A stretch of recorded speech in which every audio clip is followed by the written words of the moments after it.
Good morning everyone. আবার একটা নতুন সকালে ঘরে বাইরের তরফ থেকে তোমাদের সবাইকে ওয়েলকাম। আশা করছি তোমরা সবাই খুব ভালো আছো, আমরাও ভালো আছি। আজকে কিন্তু অনেক বাজে 11:30। আজকে অফিস যাইনি, দুদিন যাবো না, শরীরটা ঠিক ভালো নেই, তাই যাব না। তো দিদি কাজ করে দিয়ে চলে গেছে। কী কী রান্না করে দিয়েছে দেখিয়ে তো দিলাম। রুটি দিয়ে খাওয়ার কুমড়ো আলুর তরকারি, রুটি, এটা হচ্ছে কালকের ব্রেকফাস্টের, আর উচ্ছেটা সিদ্ধ করে দিয়ে গেছে, করলাটা, আর ভাত করে দিয়ে গেছে। ব্যাস এটাই হচ্ছে দিদি আজকে রান্না করে দিয়ে গেছে। আমি এবার যাব হচ্ছে স্নানে। তো আমি উঠলাম, ব্রেকফাস্ট সেরকম কিছুই করিনি। মেয়ে ব্ল্যাক কফি আর বিস্কিট খেয়েছে, তারপর তরমুজ খাবে, আর আমি শুধু ব্ল্যাক কফি খেয়েছি। মঙ্গলা তরমুজটা কেটে দিয়ে গেছে, এবার তরমুজ খাবো। দিদিও তরমুজ আর মিষ্টি খেয়ে গেছে, মঙ্গলাও তাই।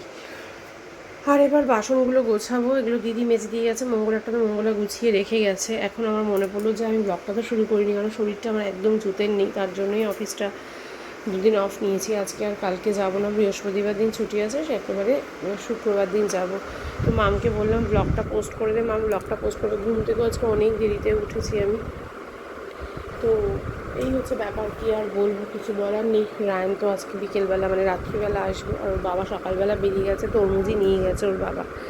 আর আজকে রান্নাবান্না কি আছে করা আছে, ওইগুলো দিয়ে দুপুরটা রাত্রেরটা হয়ে যাবে।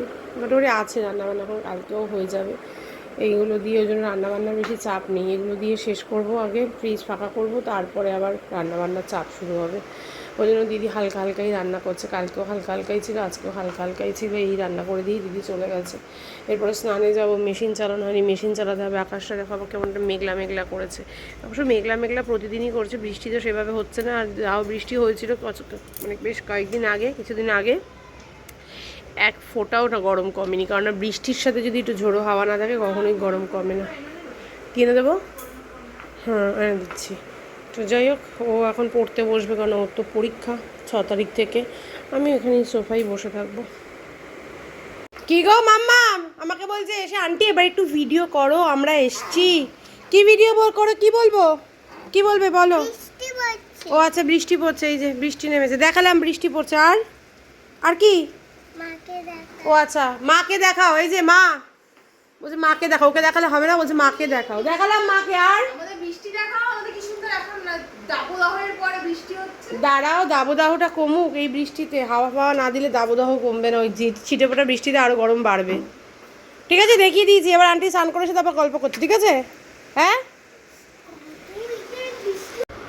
স্বর্ণার পুচকু চলে গেছে, রায়ন এদিকে চালিয়েছে কর্তব্যা বলে সেদিন চালিয়েছিল, ওই রায়ন সরি মাম মাম চালিয়েছে। কি কবে যেন চালিয়েছিলি? শনিবার দিন মনে হয়, না রবিবার দিন, ওইটা আবার একটু চালিয়েছে কর্তব্যা, ওটা একটু দেখি। আর আজকে খাওয়া দাওয়া বলতে এই যে পটল পোস্ত, ফুলকপি আলুর তরকারি, ভাত, আর ওইদিকে কাগজি লেবু নিয়ে নিয়েছি। আমি একদম নামমাত্র ভাত নিয়েছি, খেতে তো ইচ্ছে করে কিন্তু খেলেই ওজন বেড়ে যায়, তাই একদম কম ভাত নিয়েছি। আর টক দই বার করে রেখে দিয়েছি, এরপর টক দই খাবো, বিকেলে উঠেই খিদে পেয়ে যাবে। কি তাড়না, ভাত কম খেলে খিদে পেয়ে যায়, ভাত বেশি খেলে ওজন বেড়ে যায়। ওফ, ইটস টু হার্ড লাইফ। তো চলো খেয়ে নিই। টক দই নিয়ে খাওয়ার পর বসে পড়েছি। জল খেয়েছিস? হ্যাঁ, জলটা খেয়ে তারপর টক দইটা খাবি। আমার টক দই একটু গোলমরিচ দিয়েছি, মাম তো পছন্দ করে না।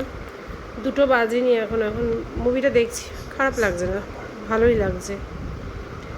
তো চলো, এই তো আর কি। আর বাসনপত্র তো কয়েকটাই ছিল, ধুয়ে দিয়েছি। আর যা রোদ, এসিও চালিয়ে দিয়েছি, ওই যে সব বাসন ধুয়ে বাইরে রাখা আছে, প্রচণ্ড রোদ।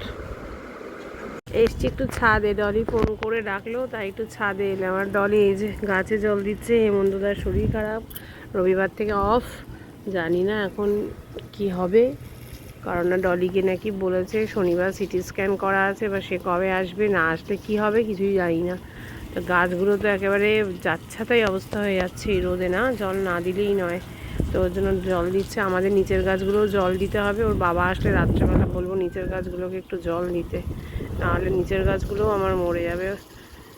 আমি জানি না, নাহলে আমি গিয়ে নিচের গাছগুলোতে জল দিয়ে আসতাম। কোথায় মগ থাকে, কোথায় বালতি থাকে আমি জানি না।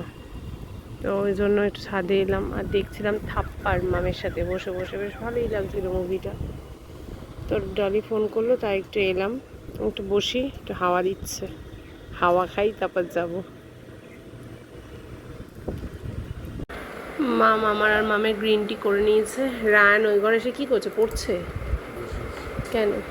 ওই যে রায়ান চলে এসছে ওই ঘরে, ওই যে রায়ান। আর বাজে এখন 7:30টার মতো। আর ওইদিকে শেষ হয়ে গেছে, বাবা একটু ফেলে করে দে। দিয়ে বাবার চাটা ওখানে ভিজিয়ে রেখেছে, লিকার চা। এখন চা খাবো। আমার মাথাটা ব্যথা করছে এই খিদেতে, মনে হচ্ছে আবার। শনিবারের পর এই যে রায়ান আছে। কি রে রায়ান, পড়াশোনাও করলি, ভালো কাটালি নাকি? হ্যাঁ, ভালো কাটিয়েছে। এবার চুলটা কবে কাটাবে ওর? চুলের অবস্থাটা খুব খারাপ। স্কুল খোলার 2-3 দিন আগে। স্কুল তো খুলবে 8 তারিখ। এটা দেখে টানিয়ে দিয়েছে এখানে। এই ওয়াল থেকে ঘড়িটা খুলতে হবে। এই যে মামের ফোন এসছে, তাই মাম চলে গেল। মামা তখন পড়ছিল, অনেকগুলো বাসন পড়েছিল, বাসনপত্র ধুয়ে বাইরে রেখে দিয়ে এসে এই আমি বসলাম। আর বাবা ছিল ওই ঘরে পড়ছে। বাজে 8:20। এই জাস্ট থাপ্পারটা শেষ করলাম। 9:30 বাজে। ওর বাবা নিচ্ছে ক্লাস, রায়ান পড়াশোনা করছে, মাম এদিকে পড়াশোনা করছে। আর আমি আর মাম এতক্ষণ, মাম পড়াশোনা করছিল, থাপ্পার দেখছিল। খুব ভালো লাগলো। মুভিটা অনেক বছরের মাম, লকডাউন। ও 2020, মানে ওরকমই আগে পিছে না, আগের বই হবে, উনি বা তার আগের বই। কিন্তু বেশ ভালো লাগলো, ভীষণ ভালো লাগলো। ফ্যামিলি ড্রামা, কিন্তু খুব ভালো লাগলো, খুব ভালো লাগলো, খুব ভালো লেগেছে। কনসেপ্টটা খুব ভালো, একটা কনসেপচুয়াল আর কি মুভিটা। ভালো লেগেছে মুভিটা। যাই হোক, শরীরটা তো ভালো না, তাই এভাবেই কাটলাম। বাড়িতে তো এমনি অফ নিয়েছিলাম, অফিসে কালকেও যাবো না শরীরের জন্য। তো কী আর করা যাবে, এখন এইবারে উঠবো, উঠে খাওয়ার দাওয়ার গরম করে সব খেতে টেতে দেবো। এই যে এই 1 মাস ধরে শ্রী যা গিয়ে চিকেন কোরমা রাইসটা একটু বেঁচে ছিল, এটাই বার করে নিয়েছি। এটাই সবাই মিলে ভাগযোগ করে যা হচ্ছে এই খেয়ে নেব। আর কোল্ড ড্রিঙ্কস আছে, কোল্ড ড্রিঙ্কস যখন শেষ তো করতে হবে, রেখে দেওয়া যাবে না। এরপরে রেখে দিলে আরও চিনির গোলা হয়ে যাবে। তাই এটা দিয়ে আপাতত খেয়ে দে দিনটাকে শেষ করি। একটা বোরিং দিন ঘরে বসে কাটলো, কিছু করার নেই। আর কি করব, একটু এসিটা চালিয়ে দিই। ওর বাবা আবার এখন মনে পড়েছে রায়ানকে। এই তোর বাবাকে ইয়ে নিয়ে গেছিলো রায়ান, স্কুটি নিয়ে আনতে গেছিলো? ও তার মানে তুমি স্কুটি নিয়ে সকালবেলা বেরিয়েছিলে? ওর বাবা